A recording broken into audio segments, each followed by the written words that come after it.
Hey, I am back. I was elsewhere, but now I'm back, and you're here, so yay on all counts. Today we're going to parse apart some Kravitz, particularly It Ain't Over Till It's Over, particularly the Campfire version. But before we get on with the particulars, I would like to thank these particular people for signing up for the Patreon supporter of the Cause Club: Chris Stanton, Dan Vock, and Greg Smythe. Gentlemen, thank you very much from the bottom of my heart for your support. And if you would like to find out what that's all about, the link, of course, is in the description. All right, check out this strumming pattern. We're going to tackle this in 2 steps, and it's not going to sound quite right until step 2 is complete, so hang in there with me. But capo 4, grab an A chord. You can use 3 fingers or 1 finger, doesn't matter, but here's step 1. Down, down, up, down, up, up, up, down, down, down, up, down, up, up, up, down. One more time. Down, down, up, down, up, up, up, down. Get that down and up, and then we'll move on to step 2, which is when we add the chickas. So you're going to do your down, down, up, down, and then I'm going to mute all the strings with my left hand and give it a up, down, chicka. Down, down, up, down, chicka. Then the second half of our strumming pattern, up, up, down, cha-chicka. Down, down, up, down, chicka. Up, down, cha-chicka.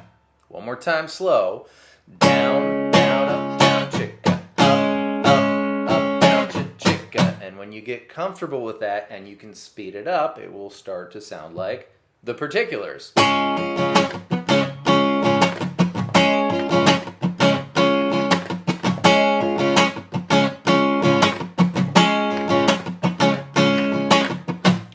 Here we go with the music part. We're going to take this in 2 passes as well, but as you may have suspected, the first chord is A.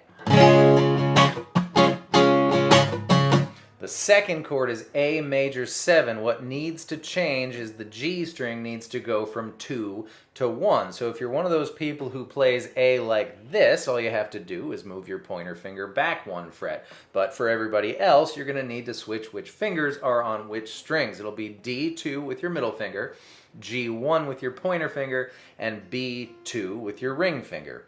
A major 7. Followed by E minor, D, D minor, poor D minor, the chord everyone always forgets, E1, G2, B3. All right, here's pass 1. A major 7, E minor, D minor. Now, pass 2.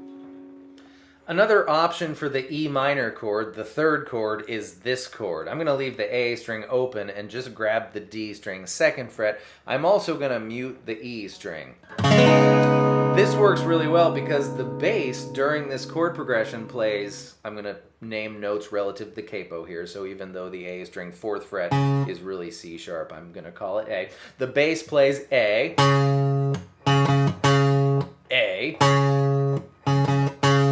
once more, and then D, and F. F being the note that makes D minor, D minor. So if we open up the A string and make this more of kind of like a, gosh, I don't know, a mystery chord of mystery sorts, well, impress your friends and family with this one. I have no idea what it's called, and I've certainly never played it before, but you can do that. It fits really well.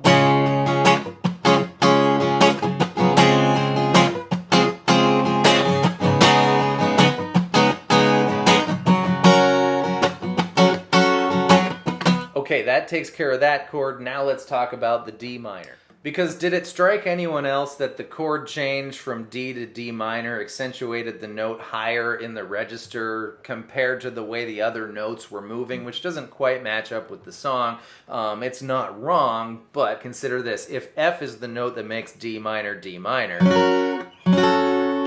there's not only an F on the E string 1st fret, there's also one on the D string 3rd fret. So you could do it like this. And that sticks out really nicely to me. That would be level 1, and level 2 would be played D with an F sharp in the bass. So my pinky finger's grabbing the D string 4th fret relative to the capo. And then I've got this shape going. It's B3 with my ring finger, G2 with my pointer finger, and D3 with my middle finger. Whichever way you do it, you end up with that. But if you start with this, well, then you get this note descending thusly. And now, my way, the way I'm electing to do this is A. A major 7. Mystery chord with an A in the bass. And that is excellent to me.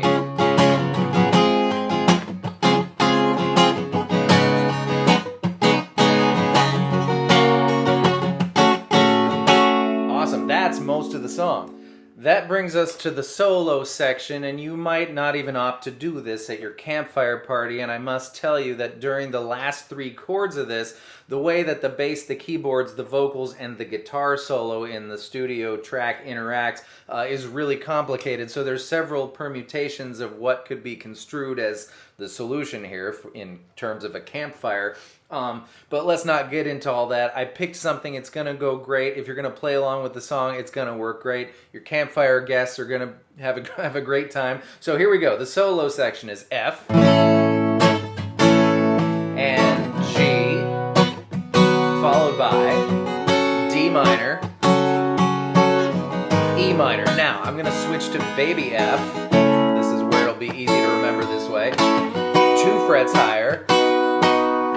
1 fret higher, and then 2 frets, 2 frets, back into your... Quite a lovely build-up. Now, I don't think this is correct, but you might enjoy doing this instead of the very highest baby F shape, which amounts to a C, whose change to A isn't my favorite thing, but it's so far removed when it's up here, it's not quite so obviously headbutting with itself. You might, just for fun, try E, because that really wants to go back to A. It's A's 5th. Its number 1 job in life is to go back to A. So once we get to that climbing section, 1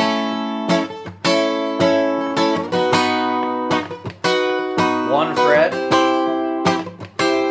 2 frets, and E.